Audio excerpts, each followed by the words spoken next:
Hello, sports fan. This is Stephen Hill with Sports Choice Plus. I'm bringing you a very special breakdown. I'm going to be covering the Cleveland Cavaliers coming back down to reality. Before I get right into that, I'm going to make sure you're subscribed to the YouTube channel so you can get all the updates and all the breakdowns. Without further ado, let's get right into it.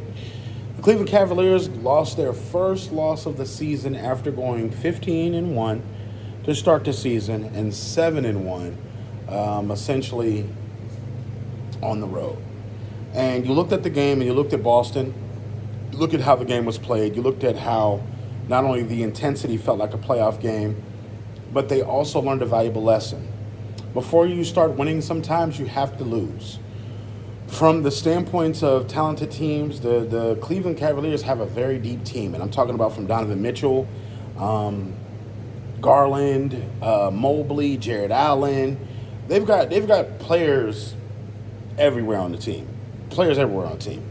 So when they encounter a team like Boston, a team that's been battle-tested, a team that's going through LeBron, a team that's going through losing in the playoffs in different forms and fashions, a team that's lost to injury, a team that have lost players in free agency, to now where they are now, having climbed to the top of the mountain and claimed that NBA championship last season, there's a certain type of DNA that comes with that. There's a certain type of learning curve that comes with that.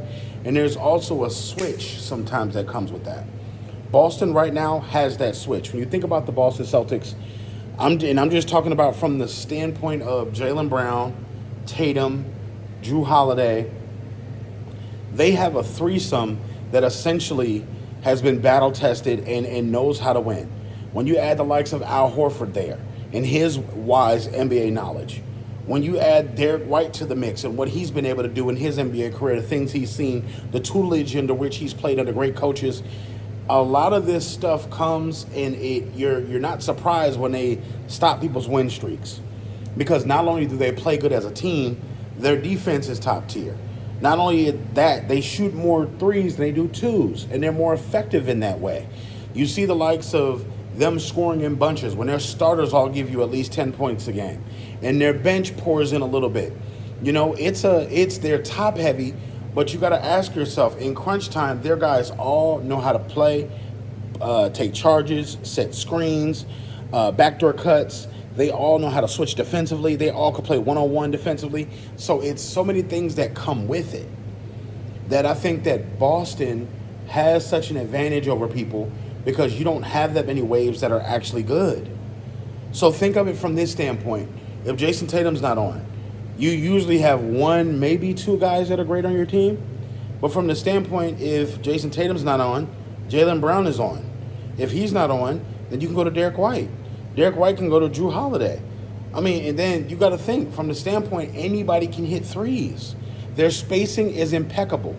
Their timing, their boxing out. When you look at the little things from tonight, the little things is what beat Cleveland.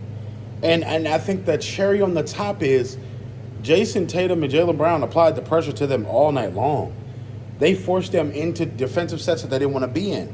They forced Donovan Mitchell to have to play defense. And that's what tired him out throughout the game. I felt like he was tired. So from a standpoint, it's impressive what they did. But tonight, they went up against a true champion. They went up against the defending NBA champion. And you got to think, crucial threes by Derek White. Crucial threes by Al Horford.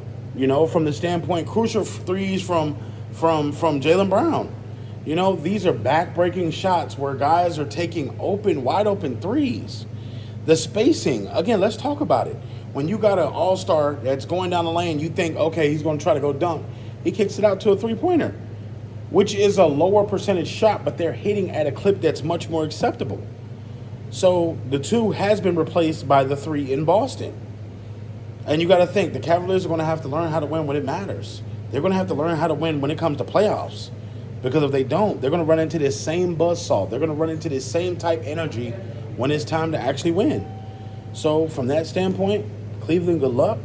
It's going to be a long rest of the season. And even though you won the first 15, you still have a great season. One loss doesn't mean the end of your season, but you got to think, you've been humbled a little bit by the champs. And you got to think, when someone knows you're that person and they prepare for you, it's different. Versus you catching somebody on a back-to-back. Or you catching somebody on a night where they don't have their full artillery.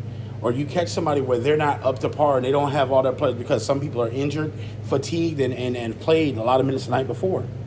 So, Cleveland Cavaliers, if you guys are real, I want to see more. I want to see more of this. The defense was big for the Celtics. The passing was big. The assists were big. The swinging of the ball from the three-point line and making sure guys were open and had open shots. That's how the Celtics beat you. Fundamentally sound basketball. So all you Celtics fans, all you Cleveland Cavs fans, are the Cavs for real? Do you feel like the Cavs are going to make a run? And do you really see them as an NBA title contender? Leave your comments in the comment section below. Definitely check out Sports Choice Plus, and we'll see you in the next episode.